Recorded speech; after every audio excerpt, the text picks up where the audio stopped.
Good evening, good evening. This is Marie Holiday. And before I get into today's lecture, please hit that subscribe button and hit that notification button. Support and subscribe to my channel. And also share my channel with one person you know and get them to subscribe.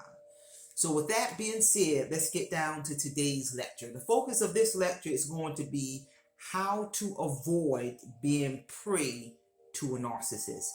How to avoid being prey to a narcissist, because the epidemic of unsuitable, abusive, sociopath predators capable of completely destroying your sanity and health, they just seem to grow and grow and grow and be everywhere. So rather you believe it or not, there still are strong, honorable, grounded men and women out there who have similar values to you.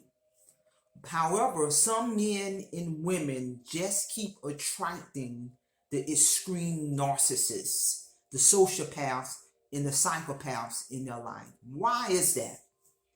People will continue to attract these type of people if their time is wasted entertaining completely unsuitable men or women in any type of relationship, rather it's a social relationship, a business relationship, a couple type of relationship, job, co-worker type relationship, etc.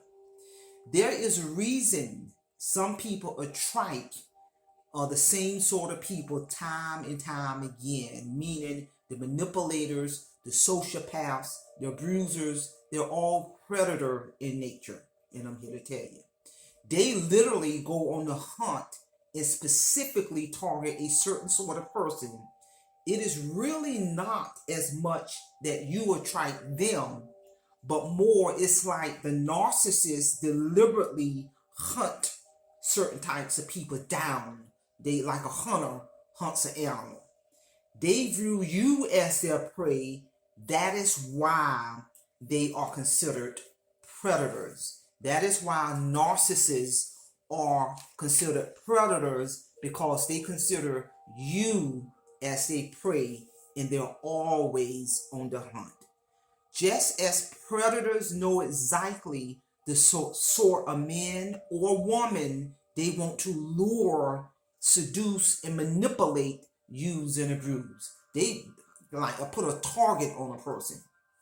They also have an instinct on the type of man or woman that they can never get a chance with, and therefore they will move on. They can instinctually know that also.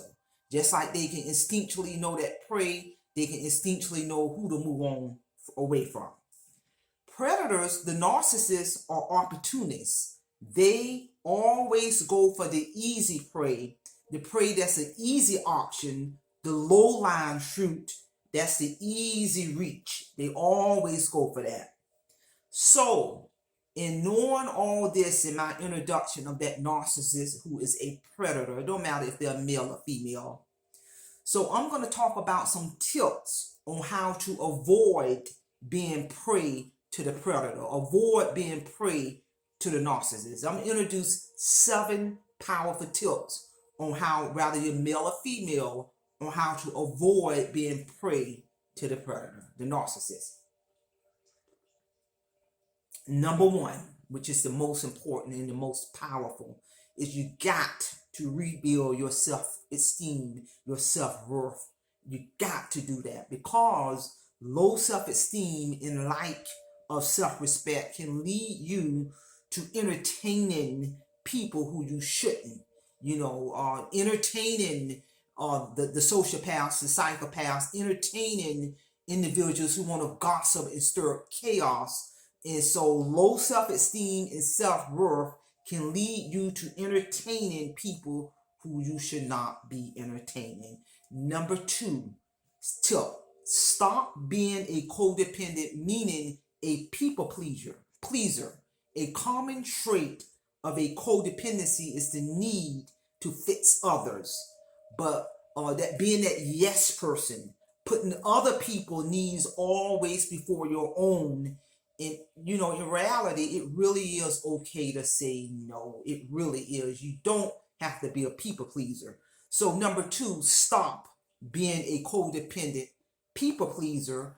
You gotta have some boundaries, and you got to have some boundaries, and do not allow anyone else to cross your boundaries. Know that it's okay to say no to anything that you may feel uncomfortable about. It really is okay in saying no. Know that it is okay to remove yourself from any relationship. I don't care if it's a friendship relationship, a business relationship, or a couple type relationship. Know that it's okay to remove yourself from a toxic relationship, especially if a person is putting you down, disrespecting you, invalidating you, not celebrating you, not respecting you as a man or woman. So it's okay to remove that toxicity out of your world. Because everyone should be valued, everyone deserves to be treated with dignity and respect. Your feelings, needs, and emotions matter and do not need to be dismissed or invalidated by anyone. And especially for women and young women, I mean, this lecture is geared towards men and women, but for this part I'm about to say in regards to women, especially women, never ever chase a man. The moment you begin to do that, not only do you devalue yourself, but the men will begin to devalue you. And they will start subtly in disrespecting you, being dismissive towards you subtly and progressively. Because abuse don't always necessarily start out with the name calling or hitting. Abuse, narcissistic abuse, can start out with little acts of remarks or disrespect, subtly and progressively over time. And I'm here to tell you. So number 3, take it slow, and trust has to be earned. A lot of predatory, meaning the narcissist, toxic men or women, will show a significant amount of red flags within the first 6 months. That's why you got to take it slow. Give it time to observe the person in the natural environment. Ask questions. Listen to the words that come out of their mouth. And observe if what they say match their behavior. And this applies to any type of relationship, but especially in a couple type relationship. Number 4, pay attention to any of these red flags. Pay attention to the red flags that someone could be a predator, a narcissist, or an abuser, or a toxic person. Because those signs are there. But you got to take time to observe that person, listen to the words that come out of their mouth, and observe their behavior over time. Because do not tolerate any form of abuse, verbal abuse, gaslighting. And what gaslighting is, if a person don't know what gaslighting is something that narcissists is a manipulative thing that narcissists do.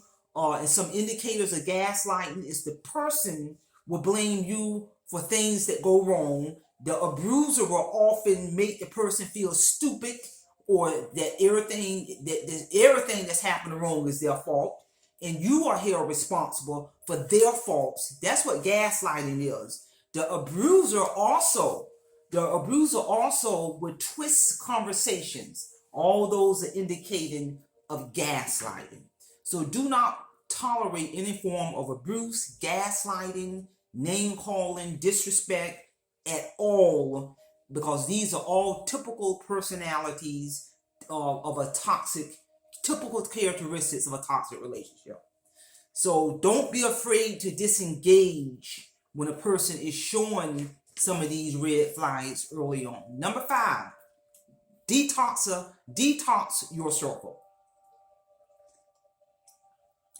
When you spend time around people who are toxic to you, including friends, colleagues, and sometimes even family, subconsciously, we become patterned to accept abusive, dismissive, and disrespectful behavior. Subconsciously, it happens without us even realizing. So this pattern, or this invisible mark, it's literally like an invisible mark, is what predators, the narcissists, can sense about you, even online from your words, pictures. It can be picked up that way. And it is one of the things that makes them hone in on us and see us as prey. That narcissist is going to hone in onto that invisible mark. So each person must decide to disengage and go no contact from a toxic, manipulative people in their lives, or each person must also decide, if you cannot go no contact, that you can, because it may be a family member, you may just have to go low contact and minimize interaction with that individual.